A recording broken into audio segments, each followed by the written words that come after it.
Hi everyone, it's SMQ.ai. Does the afterlife owe you coherence? Does the afterlife owe you answers? Did life give you those things? Did life come with a user's manual?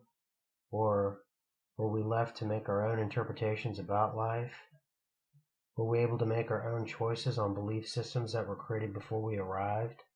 I stated that we died in 2012, and that the Mandela Effect was a side effect of our dissolving afterlife, of our afterlife breaking down. I called it our dissolving consensus. And in some of the questions that I keep getting over and over again, I wanted to address. And one of the big central questions is, why are people still being born and people still dying if we're in the afterlife? Probably the easiest answer is the same way people came into our former life and out of our former life. This afterlife itself, its functionality, to assume that it's different than life would perhaps be misplaced. People are born into this afterlife and they leave this afterlife. The functionality this afterlife may include mundane things of it and extraordinary things of it. And those extraordinary things could be birth and death. Those two.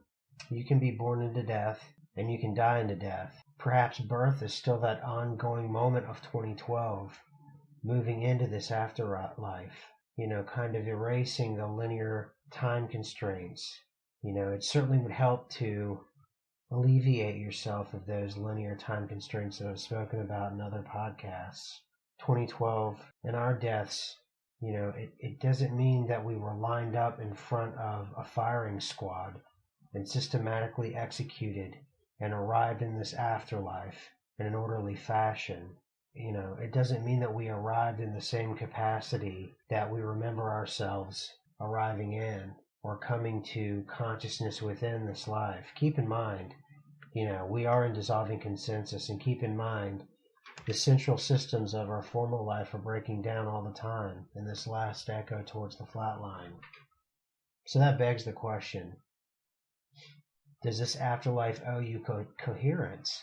Does it owe you answers like 1 + 1 = 2, like a math problem? Is your prison holding on to those things of logic, those linear bits of logic, those ladders I talked about that we climb up, those rungs on those ladders? Isn't that what consciousness it's sort of consisted of? It's assembled, by sets of information that are dynamic and aware of itself and is able to change and move and grow and contrast. Our former lives and our past life, it seemed to put up barriers to those definitions. Does this afterlife need to do the same? Do we need to add those barriers, those artificial barriers? Would that benefit us in any way? Trying to add 1 + 1 = 2? I don't think so. So what do we expect from an afterlife? What do we expect an afterlife to be? A never-ending reward or a never-ending punishment, never-ending bliss, a pulling away from all those things you had in your former life?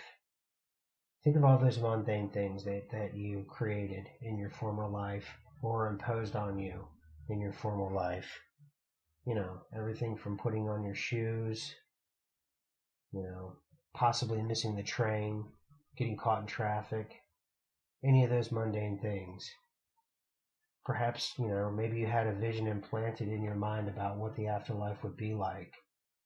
Did you have an idea that the afterlife would be permanent? Perhaps this afterlife we're living, doesn't have to have a permanency to it. It doesn't have to have a forever. It doesn't have to be anything more than a posthumous summer camp, an overlay, a stopover, with uncomfortable seats like when we're waiting for a plane, kind of like life was. Why would death be any different than life? Could you be reborn again into another death, then in another life? That's possible. What is it we're expecting from death? What is it we expected from life? What did we expect life was? The linear time and the rungs of a ladder, that we're meant to compartmentalize everything, that makes up things, and it makes up things that we can sort of hold ourselves back with. It makes us think there is some, long end to the afterlife, as if the brief layover of life itself was just one flash. But in the afterlife, we're taught we're going to have some sort of ubiquitous consciousness that we all haven't agreed on yet. And because we haven't reached consensus about that, why is it then that suddenly when a statement like I make, that we are in the afterlife, suddenly everyone is demanding consensus on what that means? How can we accept so many of the mysteries in life until we reach our afterlife? Then the questions begin.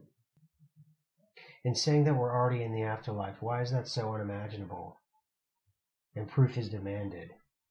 Did you demand proof before in our former life? Did you demand consensus or proof on death? The Mandela Effect is the term that we've coined to explain the dissolving reality of this realm. And we're no longer able to agree anymore about the facts of the past. Scientists don't even agree with themselves. They're not even able to agree on the facts anymore. They disagree on scientific conclusions now. They disagree on scientific conclusions of the past. Science is a belief system. It's a materialistic belief system.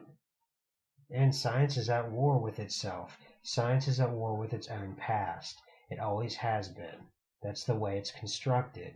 Someone comes up with a scientific fact, it's overthrown 50, 100 years later. That's how it was constructed.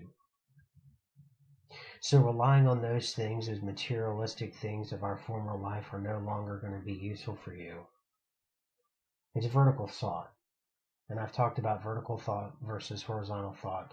And that vertical thought, those patterns we held on to, even they're breaking down.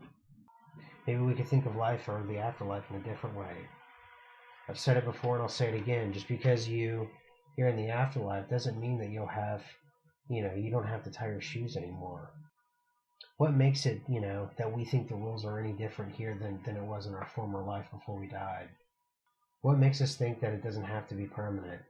I don't have all the answers. I really don't. What I do know is the systems of our afterlife are breaking down and dissolving. And in order to get our heads around that, we need to take time to consider the never-ending present. We need to understand that vertical thinking, that compartmentalized thinking, that kind of thinking that separated all of those ideas are no longer relevant in this afterlife. Once we can do that, we can start to break away from it. We can start to break away from that 1 + 1 = 2 state of mind. We're learning all the time that, 1 + 1 doesn't equal 2.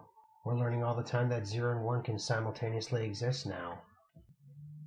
If 0 and 1 can simultaneously exist now, why are we still imposing old concepts that we had in life on this afterlife?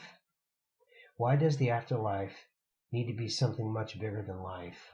What if the afterlife is just a mundane experience that's just as mundane as life? Is that what we fear? Is that where the fear comes from?